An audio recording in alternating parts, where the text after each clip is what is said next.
What's up, everybody? Tony Cutillo show here live, and listen. We just watched a masterclass. We just watched a masterclass of Andy Reid, a Hall of Fame GOAT. Right? We just watched it, and I'll tell you what. How many more people were invested in a 19-17 game than a 44-42 game? And that's what I want to say. Like, honestly, Tony Cotillo show, make sure you're live and you're listening, you're subscribed, you hit that like button like we always do. We were live earlier. We're going to continue to be live. Listen, Tony Cotillo show, what I do is we pop on from time to time.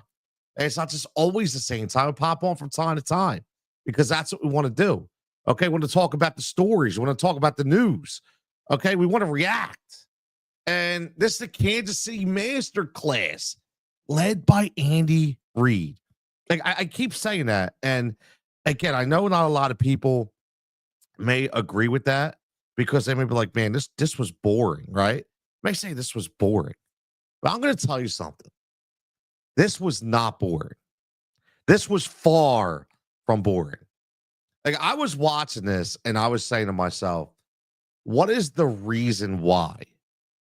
Like, what is the reason why we see a 19-17 game and we should be in awe?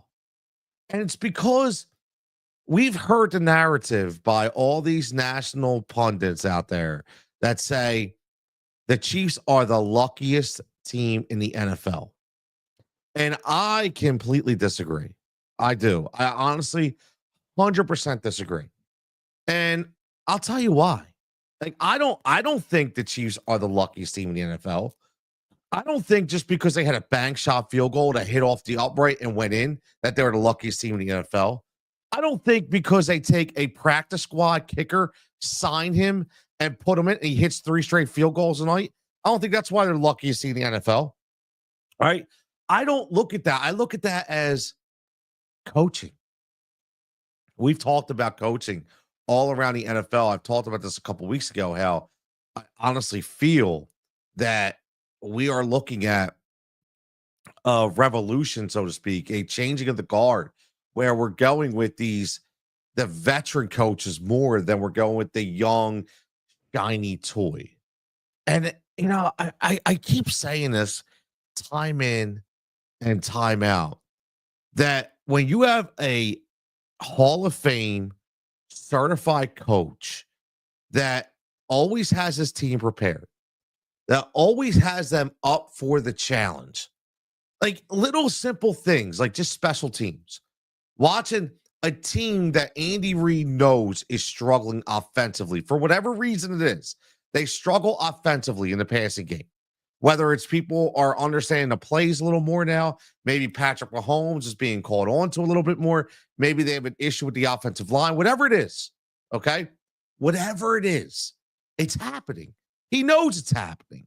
But the issue to me, and the reason why I say that this is very, very unique, is because you're watching a coach understand the limitations of his team and put them in the proper position. And that doesn't happen all the time, but it's happening right now. The Chiefs win their 9th straight AFC West title. 9 straight. And if we just break this down from, a statistical standpoint, okay, looking at the summary, obviously, you look at the game of Justin Herbert on the Charger side. And I got to give props out to Justin Herbert. Now, he didn't hit my prop of over 32 and a half attempts. That's just because the defense of the Chargers couldn't get the Chiefs off the field in the final 6 minutes. But again, very solid game. 21-30, 213 and a touchdown, no interceptions. While he was getting absolutely destroyed. Like legitimately was getting destroyed. That's why I said, like, it is crazy to me that this guy in Justin Herbert just stands there and takes a pounding week in and week out. And that's what he does. And he just stands there and takes it, right? So shout out to Justin Herbert for just continuing to show that he's a tough guy and he's not Kirk Cousins 2.0. And then you go to the other quarterback, Patrick Mahomes, very pedestrian numbers, right? 24, 37, 210 and a touchdown. Sure, no interceptions. But again, 24, 37. I'm not jumping for joy over that, right? Isaiah Pacheco gets back in the mix a little more. Yards per carry drops last week from 5 to 3.9, 14 for 55. And then they add in some Kareem Hunt who gets 5. So I think that's, you saw it. I talked about that earlier, on the show, when on the betting show, when we talked about how this is now becoming more and more Pacheco's team again. The more he gets acclimated back from injury, the more touches he's going to get. So I think you're going to see Pacheco get anywhere from 18 to 20 and Kareem Hunt get anywhere from 5 to 8. I mean, that's the way it's going to go. Kareem Hunt will be active in the passing game. Samaje Perine. Did anybody see Samaje Perine just get completely lit up? Like legitimately get completely lit up. Like on a pass protection. I kind of felt like, wow, this dude just got completely lit up, man. Like it is what it is, but I'm just saying, I felt bad for the guy, right? I felt bad for the guy because it was just in there trying to do his job, right? It was just in there trying to do his job, but he got completely destroyed. Now, if you're checking in live on YouTube, if you're checking in live on X or wherever you're checking in, make sure you get over to that YouTube page, Tony Cutillo Show. Make sure you subscribe, like the channel. Listen, I told you before, I started a few weeks ago. I wanted to rebuild. I want to build something organically, something that I could finally just call my own, something I could say, this is me, man. This is me. And again, this is what we like to do. This is what we like to do. Let's talk about it. What do you think? Do you think the Chiefs are the luckiest team in the NFL? I beg to differ. Okay. Looking down these reception numbers, this is a masterclass. So the masterclass is knowing right now that you only have one guy, in my opinion, on the Chiefs that can go long, and that's Xavier Worthy. But he's not ready yet. He's not ready yet. He's more of that Tyreek Hill kind of guy at the moment when Tyreek Hill's not going long. Meaning he's a guy that's going to get that sweep over the middle of the field. Get him on the run, get that big yak. That's what Xavier Worthy is right now. But the thing, Xavier Worthy is the guy that's going to go for a 50-yard bomb in the air and kind of out muscle coverage for the catch. It's not going to happen. And that's why you're seeing what you're seeing right now is there actually is no deep threat, right? The biggest yards per catch tonight was Juju Smith-Schuster at 15 and a half, which is insane to me. Okay.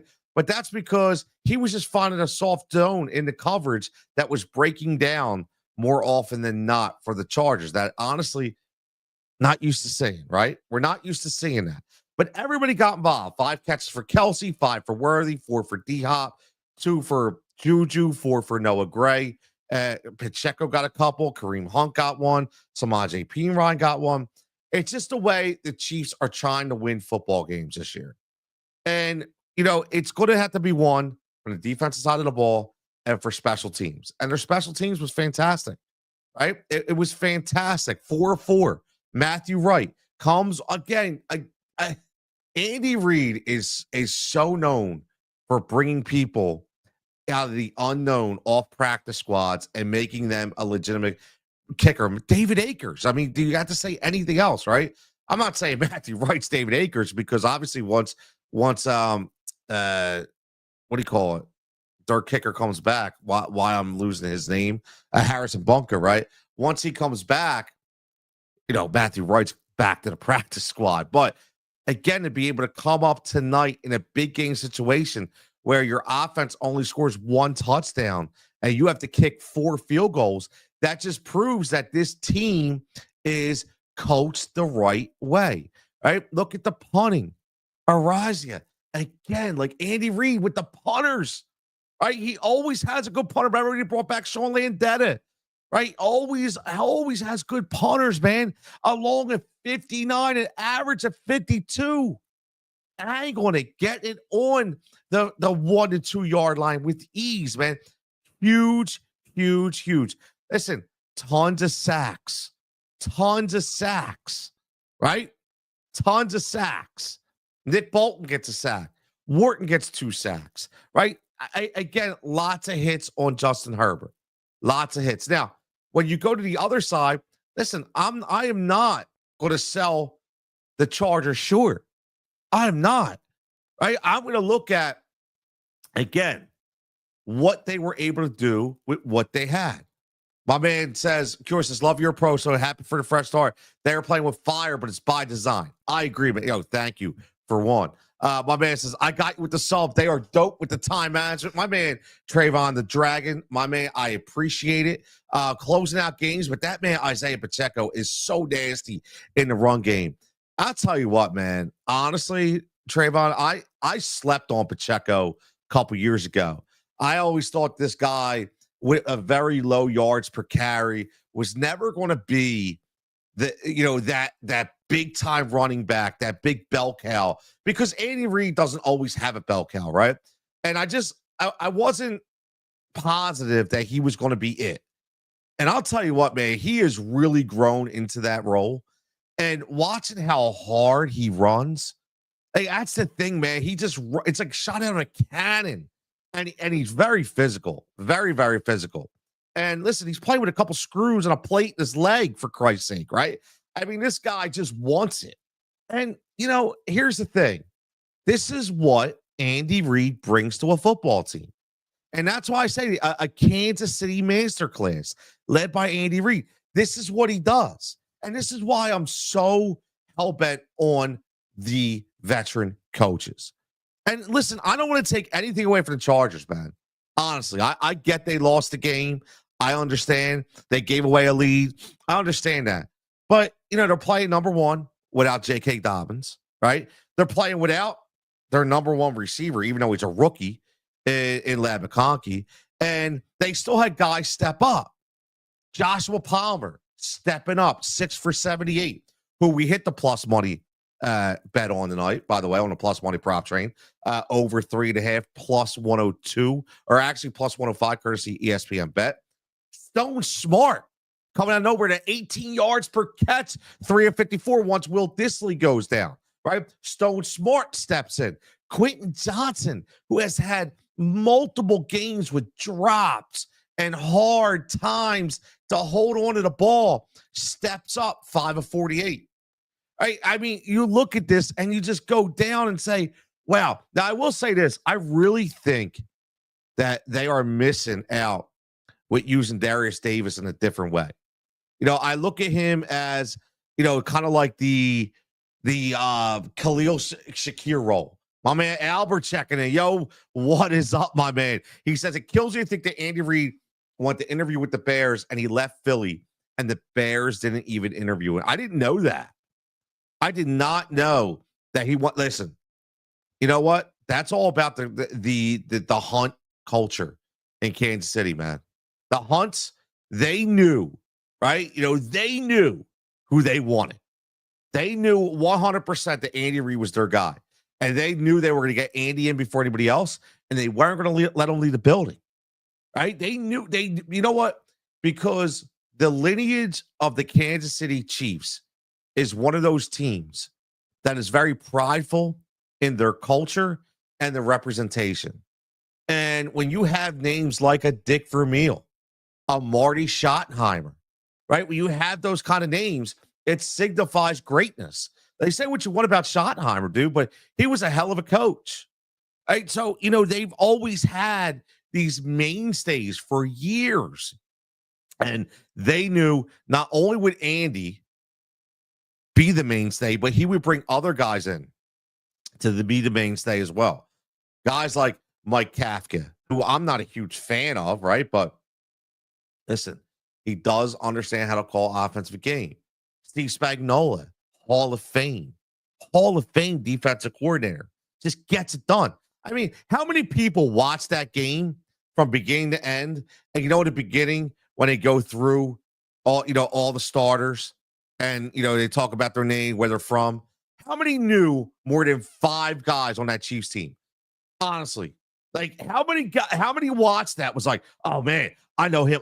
Because I'm telling you right now, unless you are a Kansas City Chiefs reporter, unless you are a journalist, unless you are a Kansas City podcaster, unless you are a Kansas City lifer, you didn't know those guys, man. You knew a few, right? You knew a few. You didn't know those guys. And again, masterclass. Once again, masterclass by Andy Reid. And I just keep saying this because you look on the other side at Jim Harbaugh, another guy who's, in my opinion, a Hall of Fame coach. We talked about this year in and year out. Once he would come to a team, whatever team he was going to go to, he was going to change the narrative, change the culture, change the entire landscape of the offensive philosophy. And he just pounds and pounds and pounds, right? So you talk about, again, and they didn't even have the ball. Let me see what the time possession was tonight. I'm curious what this time of possession was because, I'm looking at it. I'm going, at the end of the day, let's see. So if you go by time of possession here, it was actually almost dead on, right? The Chiefs had it for 30 minutes, 53 seconds, or at 29 minutes and 7 seconds, and the Chargers at 30 minutes and 53 seconds. That's interesting to me. But here's where you win games and where you lose games, right? You win games when you do the little things, the intangibles. I talked about the punting game earlier. Punt average for the Chargers, 42.6. The punt average for the Chiefs, 51.8. Special teams. That's where you win ball games, right? That's where you win ball games. To be honest with you, everything was kind of the same. Now, 7 penalties versus 8 for the Chiefs, but the 8 were for 98 yards, but they still won. Okay? They still won. That's the thing. Like, it's just crazy it's crazy to me to see exactly how this all played out. And it just shows, again, that this was a will to win, right? This was a will to win. And each one of these teams with some very, very long drives towards the end, man. Like, if you look at the fourth quarter, the last 2 plays for each team, how about and this was the difference right here. And again, Steve Spagnuolo, right? You have the Chargers, 14 plays for 57 yards, 8 minutes and 23 seconds to get down there and only get a field goal. That is Steve Spagnuolo. Steve Spagnuolo, that was the defining drive of the game because then you give it back to the Chiefs and they hold it for 4 minutes and 35 seconds and never let you get the ball back and win the game. See, that's where the intangibles are to me, right? When you have a Hall of Fame defensive coordinator, a Hall of Fame coaching staff, people could say you're lucky all you want. It's not luck, man. It's understanding the limitations of your game and your team and doing the little things it takes to win ball games. It's very, very simple, right? It's very, very simple. Now, if you want to look at, again, looking on the Charger side, you look at, they got the Patrick Mahomes, right? They had three sacks for the team. A lot of tackles for a loss. They did things the right way. They had a lot of contribute. Even DJ Chark got into the game and contributed, right? I haven't seen DJ Chark in a long time. Went through a rigorous ankle rehab, right? Signed a 1-year, $3 million deal, to be a part of a winning culture and an organization that was turning it around. So, now you look at the standings, right? And listen, the Chiefs obviously 12-1, and then Chargers outside with Denver for second place in the AFC West.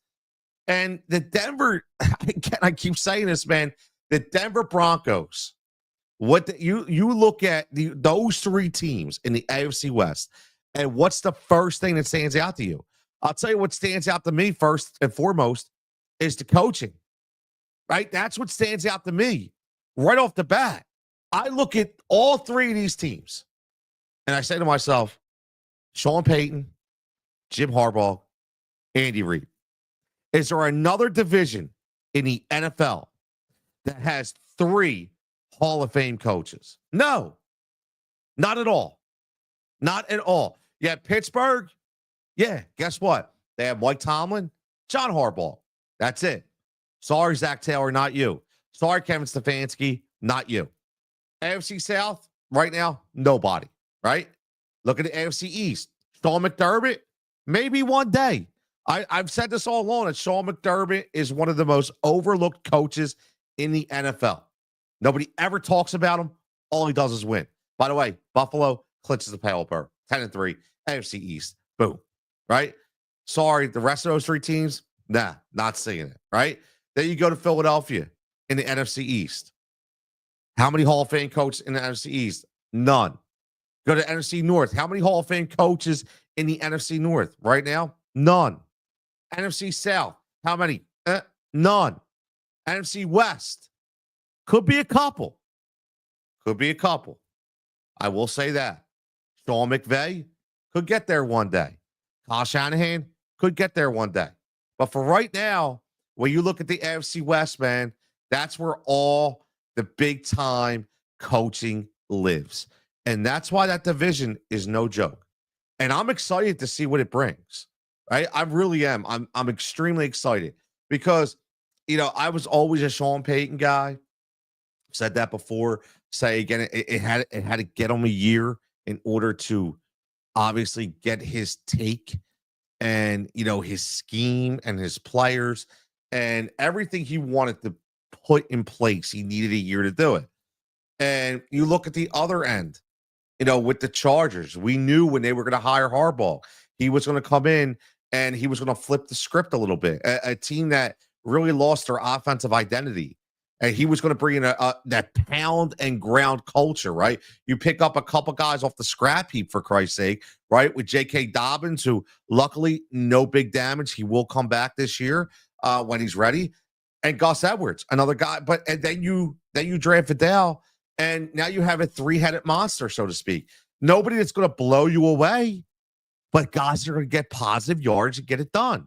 And then you're going to develop a quarterback in Justin Herbert, who you knew always had the skill, always had the arm, always had the speed, just didn't have the accuracy, didn't have the acumen. And what does he do? He did the same thing. He did the same thing with Colin Kaepernick, and he's doing it again. He is like the quarterback whisperer. I say it all the time. He really is. He's like the quarterback whisperer. So I love watching this play out. I really do.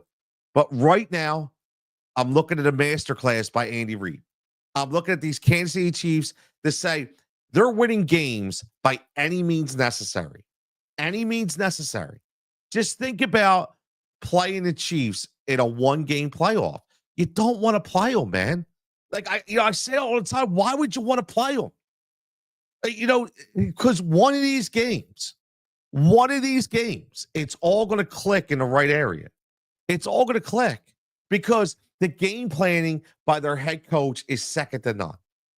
And with a defense and a defensive head coach, but a defensive coordinator that they have in Spagnuolo, that team is always going to be in games. It's always going to have opportunities, man. It's always going to have opportunities. So I'm excited, man. I had a great day of football. I hope you had a great day of football. I watched so many tremendous plays. I did watch that Rams and Buffalo game, and oh my God, like it was just an absolute shootout. Puka Nacua is an absolute stud. Again, McVay just does things in that offense that some people could only dream of. Matthew Stafford, again, completely disrespected every single year in the NFL, just continues to get it done, continues to play spot on quarterback all the time. There's so many things that we could talk about from the NFL. And, I just know that a lot of people were spinning that luckiest team narrative. I'm not doing it, man. Okay? I'm not doing it. Andy Reid is a Hall of Fame coach. He's pushing the right buttons at the right time. So everybody checking in, man. We appreciate Curious Sports Pulse Media, as always, my man. He says, are the Rams a legitimate playoff threat in your opinion? I'll be honest, man. Like, Sean McVay is one of my dudes. Like, I look at that NFC West and I say it's completely up for grabs. I think one of the biggest frauds in the NFC is the Seattle Seahawks. I'll say it. I don't think the Seattle Seahawks are a team that's going to give you anything. I think they're a team that has pulled out some wins at very good times. But if you ask me who would give me more of a threat, would it be the Rams or the Seahawks? I would say the Rams. And if you look at, how that tree's going to work, right? Obviously, you have Detroit 12-1, right? Philly 11-2, both of those clinched, obviously. Minnesota 11-2. Nobody's even talking about Minnesota, right? Hey, that's a crazy thing to me. Nobody's talking about Minnesota, and Kevin O'Connell doing a hell of a job out there with a repurposed Sam Darnold and a defense that's been leaking oil from time to time and still finding ways to get it done. Green Bay, I'm a big Matt LaFleur guy. I don't know if Jordan Love has it, man, this year. I don't. I don't, maybe Jordan Love could just be a numbers guy, right? Honestly, I'm not sure. So, yes, to get back to your question, I really do think they are a legitimate threat, not only to make the playoffs, but when you have a coach who, I say this a lot. You hear me because you could tell that I'm really big on head coaches and their schemes. And just again, take for instance, okay, let's do this. Take Tampa Bay at 7-6. And I respect the hell out of Todd Bowles. I do. And take Sean McVay and the Rams at 7-6. And if I had to pick one of those teams to go into the playoffs and say play a Minnesota and be able to scheme against them the right way, I'm taking McVay all day. I don't care about the players. I'm taking the coach. I'm taking McVay all day because he can honestly, he could just on the fly, he could scheme an offensive play set to go against any defense in the National Football League. He's that intelligent. He's that smart. And, and he studies the game. He's a student of the game. And that's what I love about it. Like, did you watch that play when he ran that jet sweep to Puka Nacua and they called timeout? And they were like, everybody's like, oh my God, why did they call timeout? They were going to score. Dude, he is so meticulous. He saw one little thing out of place. And even though the other teams or in the Bills saw it, he ran it again right after the timeout, just making sure he tweaked it just a little bit to make it perfect in order to score. That's what Sean McVay is, right? That's who Sean McVay is. So, yes, to answer your question, 100%, I think not only can they make the playoffs, they have a legitimate shot, but they are a legitimate threat. They are a legitimate threat. When, again, just looking at it, who would you rather have leading a team in the playoffs? Would you feel more comfortable with Matthew Stafford or Geno Smith? Right? Very simple. Would you feel more comfortable with Kyron Williams or Kenneth Walker or Matt Charbonnet, Zach Charbonnet? I'm taking Kyron Williams. Would you want JSN and DK Metcalf, or would you want Puka Nacua and Cooper Kupp? Right, and not to mention a very, very good presence in DeMarcus Robinson and Tutu Atwell. I like, and that's the thing. Like, they have so many weapons on this team. So yeah, I like the Rams. I've always liked the Rams. Defensively, listen, they don't have the defense they once had, right? But in time, can they get there? We shall see. But it's a good question, man. I do think they're a legitimate threat. I think these playoffs are going to be very, very interesting in the NFC. I do. I because everybody's just catapulting the Eagles and the Lions right up the top. And both teams, even though I'm a Philly guy, both teams do have some issues. But, I look at it like, honestly, who else is there, right? So it's going to be, who's going to play up to that spot. And that's where I'm curious about. What are those games below those two teams going to be like? Right? Now, when you flip over to the AFC, again, that AFC West completely up for grabs, right? And a lot of really good teams. Who really is Baltimore? Who really is Pittsburgh? They're questions you have to ask yourself. Right? Now, and again, it comes down to quarterback, and all these teams have a legitimate quarterback, veteran quarterback who's done it before. Russell Wilson, Lamar Jackson. You saw Josh Allen, 6 touchdowns and still loses, right? So again, you look at that. CJ Stroud, former MVP candidate, right? And then you look at Denver, comes back to them, and you got possibly the offensive rookie of the year, or rookie of the year. Who knows? Could it be Jaden Daniels, or does it now slide to Bo Nix? And I'll tell you what, if Bo Nix were to win that award, I'm a Bo Nix guy, by the way. You really need to make a statue of Sean Payton. Like, I'll be honest with you. If Bo Nix wins that award, Sean Payton needs to be a statue and needs to be out everywhere and anytime, or I should say, anytime and anywhere he's coached. You got to have a statue of Sean Payton. I'm being honest, man, because if he turns Bo Nix into the offensive rookie of the year, when everybody was talking about Jaden Daniels and everybody was jumping on that train, dude just proved his worth, man. He proved his Hall of Fame status. He really did. But it's going to be wild. What's going to be wild is the Tony Cutillo show here. So just real fast, before I get out of here, I appreciate everybody checking in. Appreciate everybody subbing and liking the new YouTube page. Like I said, it's going to be a ride.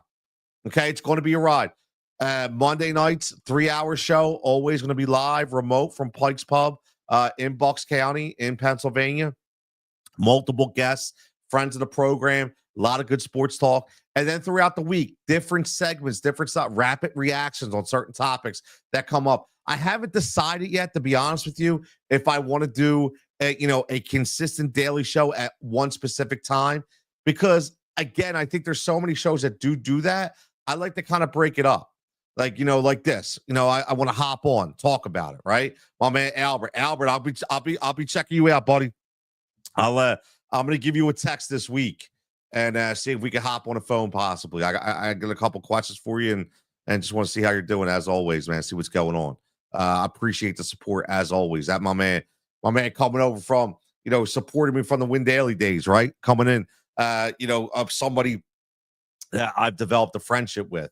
Like I said, getting on my Discord. If you're not in the Discord yet, make sure you get in the Discord.